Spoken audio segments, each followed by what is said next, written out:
नमस्कार विद्यार्थी मित्रमैत्रिणींनो, MPSC उपयुक्त चालू घडामोडी या आपल्या यूट्यूब चॅनलवर सर्वांचे स्वागत आहे. आज आपण बघणार आहोत 10 मे 2023च्या काही महत्त्वाच्या चालू घडामोडी. चला तर मग सुरू करूयात. Let start. पहिली बातमी बघूयात. लॉरिओ जागतिक क्रीडा पुरस्कार 2023. लॉरिओ जागतिक क्रीडा पुरस्काराला क्रीडा क्षेत्रातील ऑस्कर म्हणून ओळखले जाते आणि हे पुरस्कार 2022मधील उत्कृष्ट खेळाडूंना 2023मध्ये दिले गेले आहेत.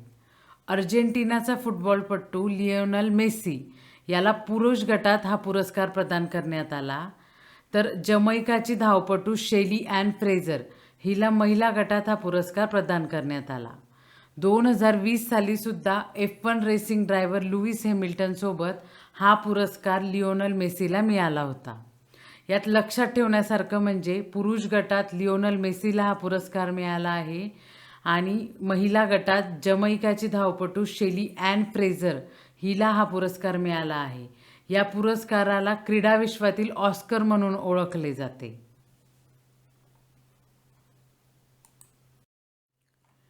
पुढची बातमी बघूयात. लक्ष्मीकांत देशमुख समिती. मराठी भाषेसंदर्भात पुढच्या 25 वर्षाचे धोरण ठरवण्याकरता श्री लक्ष्मीकांत देशमुख यांच्या अध्यक्षतेखाली ही समिती आहे. या समितीने नुकताच तिचा मसुदा सादर केला आहे. नवीन शिक्षण धोरणात प्रादेशिक भाषांमधून शिक्षण देण्याची शिफारस करण्यात आलेली आहे. त्या पार्श्वभूमीवर हा मसुदा महत्त्वाचा ठरतो. वैद्यकीय आणि तंत्र शिक्षणाची भाषा मराठीतच व्हावी असं या मसुद्यामध्ये ठळकपणे नमूद करण्यात आलेलं आहे. तर नवीन शिक्षण धोरणात प्रादेशिक भाषांमधून शिक्षण देण्याची शिफारस करण्यात आली आहे आणि त्या पार्श्वभूमीवर या समितीने केलेल्या म्हणजे लक्ष्मीकांत देशमुख समितीने केलेल्या शिफारशी महत्त्वाच्या ठरतात. पुढची बातमी बघूयात. आंतरराष्ट्रीय संग्रहालय एक्स्पो 2023 बाबत पंतप्रधान नरेंद्र मोदी नवी दिल्ली येथे आंतरराष्ट्रीय संग्रहालय एक्स्पो 2023चे उद्घाटन करणार आहे. अशा प्रकारचा हा पहिलाच सर्वसमावेशक 3 दिवसीय आंतरराष्ट्रीय संग्रहालय एक्स्पो आहे.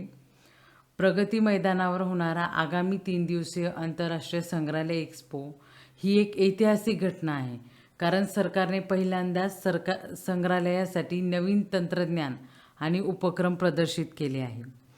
मान्यवरांनी म्युझियम ऑन व्हील या जनजागृती करणाऱ्या मोबाईल व्हॅनला हिरवा झेंडा दाखवला. समग्र संवाद सुविधा उपलब्ध करून देणे आणि देशभरातील विविध संग्रहालयांमधून प्रदर्शित केलेल्या विविध सांस्कृतिक वारशाचे दर्शन घडवणे हे या प्रदर्शनाचे उद्दिष्ट आहे. यात महत्त्वाचे म्हणजे अशा प्रकारचा हा पहिलाच संग्रहालय एक्स्पो आहे जो प्रगती मैदानावर होणार आहे. पुढची बातमी बघूयात. राष्ट्रीय MSME परिषदेची पहिली बैठक. भारत सरकारच्या सूक्ष्म लघु आणि मध्यम उद्योग मंत्रालयाने म्हणजेच MSME मंत्रालयाने 10 मे 2023 रोजी विज्ञान भवन नवी दिल्ली येथे राष्ट्रीय MSME परिषदेची पहिली बैठक आयोजित केली. राष्ट्रीय MSME परिषद ही आंतरकेंद्रीय मंत्रालये, विभागीय समन्वय, केंद्र राज्य समन्वय आणि raising and accelerating MSME performance म्हणजेच रॅम्प अर्थात MSME कार्यप्रदर्शन, कार्यक्रम विकास आणि गती या कार्यक्रमांसह MSME क्षेत्रात अनिवार्य केलेल्या सुधारणांवर सूचना देण्यासाठी निरीक्षण करण्यासाठी एक प्रशासकीय आणि कार्यात्मक संस्था म्हणून स्थापन करण्यात आलेली आहे. म्हणजेच MSME अंतर्गत दिलेल्या सुधारणांवर सूचना देण्यासाठी आणि निरीक्षण करण्यासाठी ही एक कार्यात्मक संस्था असणार आहे. रॅम्प कार्यक्रमाचे उद्दिष्ट म्हणजेच रेझिंग अँड एक्सेलरेटिंग MSME कार्यक्रमाचे उद्दिष्ट बाजार आणि पतपुरवठ्यात सुधारणा करणे, संस्थांना बळकट करणे, केंद्र आणि राज्यामधील प्रशासन, केंद्र राज्य संबंध आणि भागीदारी सुधारणे, विलंबित देयके आणि हरित MSME निर्माण करण्यामधील समस्यांचे निराकरण करणे हे आहे.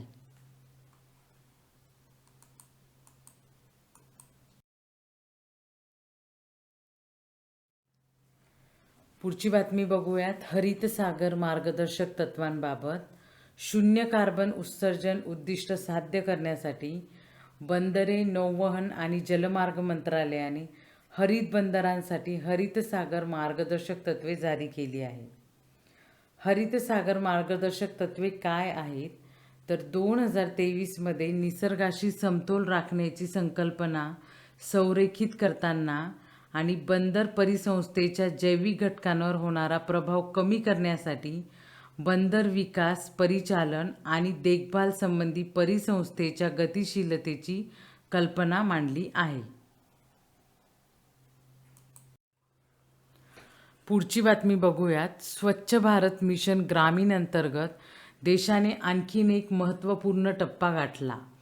तो म्हणजे देशातील एकूण गावांपैकी निम्म्या म्हणजेच 50% गावांनी मिशनच्या दुसऱ्या टप्प्यात ODF म्हणजेच ओपन डेफिकेशन फ्री, उघड्यावरील शौचापासून मुक्त हा दर्जा प्राप्त केला आहे. ODF+ गाव हे असे गाव आहे ज्याने घन किंवा द्रव कचरा व्यवस्थापन प्रणाली लागू करण्याबरोबरच उघड्यावरील शौचापासून मुक्त हा दर्जा कायम राखला आहे. ODF+ गावांच्या टक्केवारीबाबत सर्वोत्तम कामगिरी करणारी राज्ये आहेत. मोठ्या राज्यांमध्ये तेलंगणा, कर्नाटक, तामिळनाडू आणि उत्तर प्रदेश. छोट्या राज्यांमध्ये आहे गोवा आणि सिक्कीम. तर केंद्रशासित प्रदेशांमध्ये अंदमान आणि निकोबार बेटे, दादरा नगर हवेली, दमण दीव आणि लक्षद्वीपमध्ये 100% ODF+ आदर्श गावे आहेत. तर मोठ्या राज्यांमध्ये आहे तेलंगणा 100%, छोट्या राज्यांमध्ये गोवा 95.3%, तर केंद्रशासित प्रदेशामध्ये अंदमान निकोबार बेटे, दादर नगर हवेली, दमण दीव आणि लक्षद्वीपमध्ये 100% ODF+ आदर्श गावे आहेत. तर काय आहे स्वच्छ भारत अभियान? स्वच्छ भारत अभियानाची सुरुवात 2 ऑक्टोबर 2014 रोजी महात्मा गांधीजींच्या 145व्या जयंती दिवशी दिल्लीमधील वाल्मिकी नगरमधून करण्यात आली. स्वच्छ भारत अभियानाची सुरुवात पूर्वीच्या निर्मल भारत अभियानाची पुनर्रचना करून करण्यात आलेली आहे. ग्रामीण स्वच्छ भारत मिशन एक असे अभियान आहे ज्यामार्फत ग्रामीण भारतामध्ये स्वच्छता कार्यक्रम राबवले जातात आणि ग्रामीण भाग स्वच्छ बनवण्यासाठी 1999 मध्ये भारत सरकारने निर्मल भारत अभियानाची सुरुवात केली होती. त्याचे रूपांतर स्वच्छ भारत अभियान ग्रामीणमध्ये करण्यात आले. स्वच्छ भारत अभियान 2 टप्प्यात विभागण्यात आले. स्वच्छ भारत अभियान ग्रामीण हे अभियान केंद्रीय पेयजल व स्वच्छता मंत्रालयाद्वारे राबविण्यात येते. स्वच्छ भारत अभियान शहर हे अभियान केंद्रीय शहरी विकास मंत्रालयाद्वारे राबविण्यात येते. पुढची बातमी बघूयात. Laureus breakthrough award of the year 2023 बाबत. स्पेनच्या कार्लोस अल्कराजने Laureus breakthrough award of the year जिंकला आहे.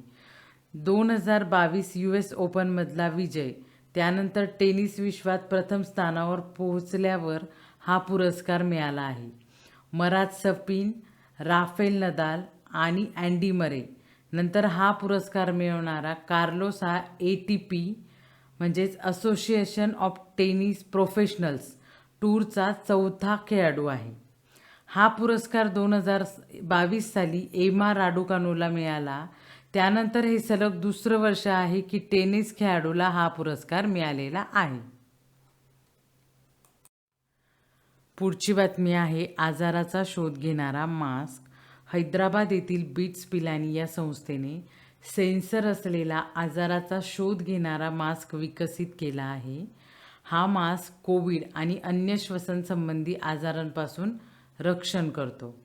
आता याचा वापर कोणत्याही व्यक्तीची स्वास्थ्यसंबंधी माहिती घेण्याकरता होऊ शकतो. हे मास्क रिअल टाईम अटॅचमेंटसाठी 3D carbon nano material kirigami laser induce graphene वर आधारित आहे. LIG हे श्वसन दर, रक्तात ऑक्सिजनचं प्रमाण यासारख्या विविध शारीरिक संकेतांवर देखरेख ठेवण्याकरता वापरले जाते. हे मास्क बीट्स पिलानी हैदराबादच्या micro electro mechanical systems, micro fluidics आणि नॅनो इलेक्ट्रॉनिक्स लॅबच्या शोधकर्त्यांद्वारे प्रदर्शित केले गेले. हे mask research scholar P. Ramya, प्राध्यापक संकेत गोयल, सहाय्यक प्राध्यापक सतीश कुमार आणि टीम यांनी विकसित केलेले आहे. सक्षम शाश्वत आरोग्य व्यवस्थापनासाठी प्रगत ज्ञान, stimulating advance knowledge for sustainable health management म्हणजे सक्षम. केंद्रीय आरोग्य सचिव राजेश भूषण यांनी आरोग्य आणि कुटुंब कल्याण मंत्रालयाच्या सक्षम शाश्वत आरोग्य व्यवस्थापनेसाठी प्रगत ज्ञान या शिक्षण व्यवस्थापन माहिती प्रणालीचा प्रारंभ केला. हा डिजिटल लर्निंग प्लॅटफॉर्म नवी दिल्लीच्या राष्ट्रीय आरोग्य आणि कुटुंब कल्याण संस्थेने विकसित केलेला आहे. सक्षम हा देशातील सर्व आरोग्य व्यावसायिकांना ऑनलाईन प्रशिक्षण आणि वैद्यकीय शिक्षण देण्यासाठी समर्पित आणि एकत्रित मंच आहे. हा डिजिटल शिक्षण मंच ग्रामीण आणि दुर्गम भागातल्या प्राथमिक आरोग्य केंद्रांमधील तसेच महानगरांमधील विशेष आरोग्य सेवा आणि कॉर्पोरेट रुग्णालयांमधील आरोग्य व्यावसायिकांची सर्वसमावेशक क्षमता निर्मिती सुनिश्चित करेल. तर हा डिजिटल लर्निंग प्लॅटफॉर्म नवी दिल्लीच्या राष्ट्रीय आरोग्य आणि कुटुंब कल्याण संस्थेने विकसित केलेला आहे. पुढची बातमी आहे भारत गौरव पुरस्काराबाबत. लंडन येथील भारतीयांच्या वतीने देण्यात येणारा अत्यंत प्रतिष्ठेचा समजला जाणारा भारत गौरव पुरस्कार यंदा भाजपाच्या आमदार मेघना साकोरे बोर्डीकर यांना जाहीर झाला आहे. ब्रिटनच्या संसदेत एका भव्य सोहळ्यात हा पुरस्कार मेघना बोर्डीकर यांना प्रदान करण्यात येणार आहे. विविध क्षेत्रात गौरवास्पद कामगिरी करणाऱ्या मान्यवरांना भारत गौरव पुरस्कार देण्यात येतो. दरम्यान मेघना साकोरे बोर्डीकर यांचे सामाजिक कार्य, विकासाप्रती बांधिलकी, कर्तव्यपूर्तीची भावना, पर्यावरणासाठी त्यांनी केलेले कार्य यामुळे देशाच्या सामाजिक आणि भौतिक विकासात त्यांनी भर घालण्याचे कळवत आयोजकांनी त्यांना ब्रिटिश संसदेत होणाऱ्या या पुरस्काराच्या वितरणासाठी सन्मानपूर्वक आमंत्रण दिले आहे. तर भारत गौरव पुरस्कार कोणाला मिळाला आहे? मेघना साकोरे बोर्डीकर, भाजपाच्या आमदार. पुढची बातमी बघूयात. सोमय मुंडे यांना शौर्य पुरस्कार मिळाला आहे. गडचिरोली येथील मर्दिनटोला या भागात 13 नोव्हेंबर 2021 रोजी C-60 या पोलीस तुकडीच्या जवानांसोबत नक्षलवाद्यांशी झालेल्या चकमकीचे नेतृत्व करणारे पोलीस अधिकारी सोमय मुंडे यांना भारत सरकारद्वारे दिला जाणारा पोलीस दलातील अत्यंत मानाचा असा शौर्य पुरस्कार राष्ट्रपती द्रौपदी मुर्मू यांच्या हस्ते प्रदान करण्यात आला.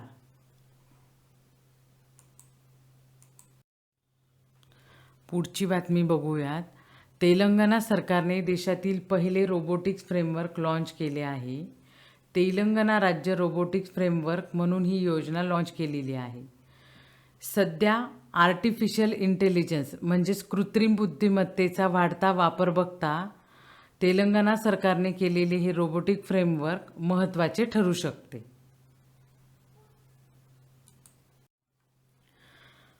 पुढची बातमी बघूयात. भारतपे भारतातील अग्रगण्य फिनटेक कंपनीने पेबॅक इंडिया या देशातील सर्वात मोठा मल्टी ब्रँड लॉयल्टी कार्यक्रम झिलियन म्हणून पुनर्ब्रँडिंग करण्याची घोषणा केली आहे. म्हणजे आता पेबॅक इंडिया याची पुनर्ब्रँडिंग झाल्यावर त्याचे नाव होणार आहे झिलियन.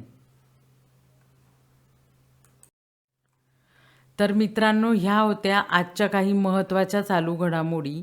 व्हिडिओ आवडल्यास लाईक करा, शेअर करा आणि सबस्क्राईब करा. धन्यवाद.